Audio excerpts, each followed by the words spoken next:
First reading, a reading from the book of Ephesians, chapter 5, verses 21 to 33. Be subject to one another out of reverence for Christ.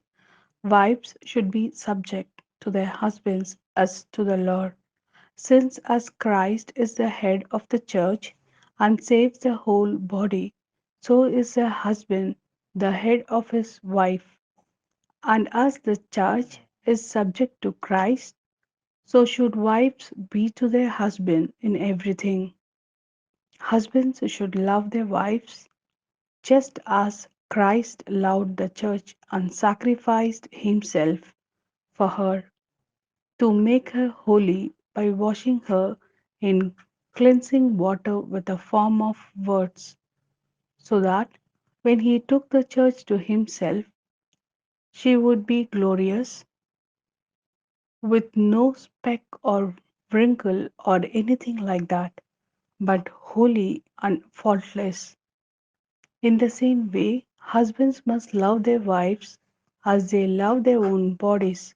For a man to love his wife is for him to love himself. A man never hates his own body, but he feeds it and looks after it.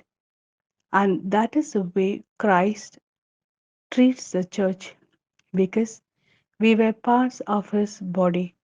This is why a man leaves his father and mother and becomes attached to his wife, and the two become one flesh. This mystery has great significance, but I am applying it to the Christ and the church.